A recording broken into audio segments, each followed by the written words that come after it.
Hello friends, it's Tim here from Super Mayhem. Oh! And boy howdy do we have some fun game hacking action for you today. So in this edition of our Game Genie Hijinx series, we're going to take a look at the much loved NES classic Zelda 2, The Adventure of Link. Having not played much of this game myself personally, I was pretty excited to dive into this game and see what kind of mischief we could cause with it. So without further ado, smash that like button, hit subscribe if you're new to the channel, and off we go with a few of the most random and maybe helpful Game Genie codes for Zelda 2, The Adventure of Link. I do love me a good jumping code, so let's start off with AAUOLIAL, which is a pretty hilarious code. With this bad boy in place, whenever you are in a battle or town mode, you can hold down the jump button and Link will just fly off until you release it. This is a pretty funny code when you are just cruising along and then all of a sudden you can hold down the jump button and just zoom away like Princess Zelda has called you from her bedroom lair. I did experience a bit of a weird glitch within the second battle sequence though. Even though I was flying above the danger, it seems like something hiding in the trees managed to take me down as my health bar started to decrease and I eventually copped it. Oh well, it was fun whilst it lasted. So, as you may know, a lot of this game revolves around gaining experience from enemies that you take down.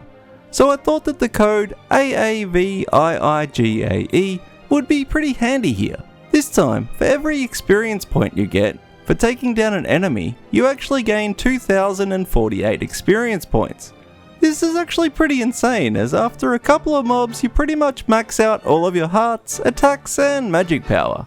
Plus you get the addition of that sweet musical jingle every time you upgrade. So satisfying. Up next we have a bit of a weird one. Enter in the code EYUOYZEI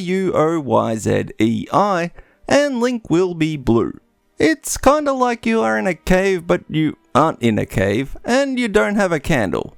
It's really just a palette swap, but it's only visible during battles or towns, not on the map screen. I just thought this was kinda neat, so I wanted to include it.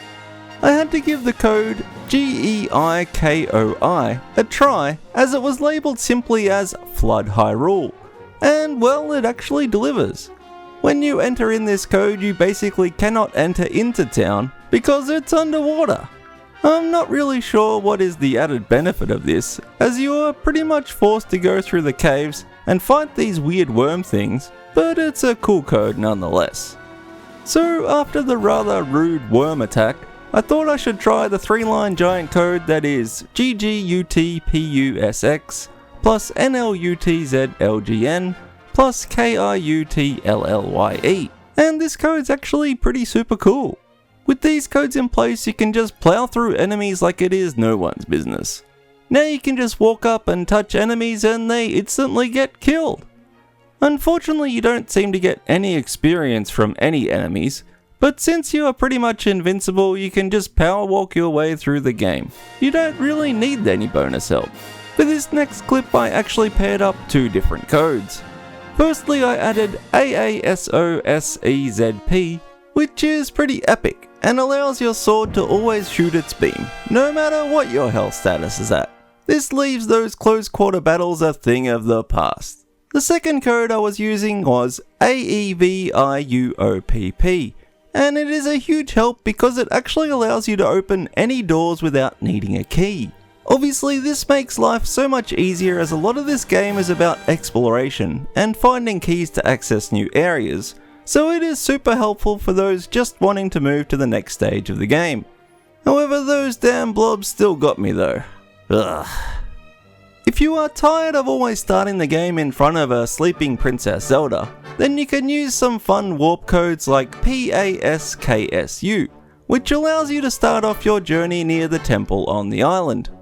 Unfortunately for me though, this threw me in the deep end and I got myself fireballed and wormed to death. And then I ended up stuck in the middle of some mountains, which caused the game to lock, which stopped me from progressing or doing anything at all. But still, GG Game Genie. There are a bunch of other warp codes you can check out too, which allow you to start in the swamp, Rauru, or even the King's Tomb.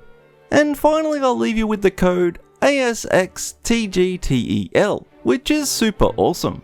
With this bad boy in place, you can literally hit anywhere on the screen just by using your regular attack. You don't even need full health or anything. Multiple enemies on the screen all cop damage whenever you attack, which pretty much makes you invincible, except to pits or those annoying bubble things that come out of the water. Take that, horseman. You are no longer a horse, or a man, or whatever. This is probably the most fun and useful code for the game, as you can still get experience, fight mobs, and explore the map without having to worry too much about those pesky monsters stopping you on your quest. Anyway, that's it for today, my friends. We didn't get too much into the magic used in this game, or much of the gameplay itself, but it is definitely a bit of a different game of Zelda than the first one.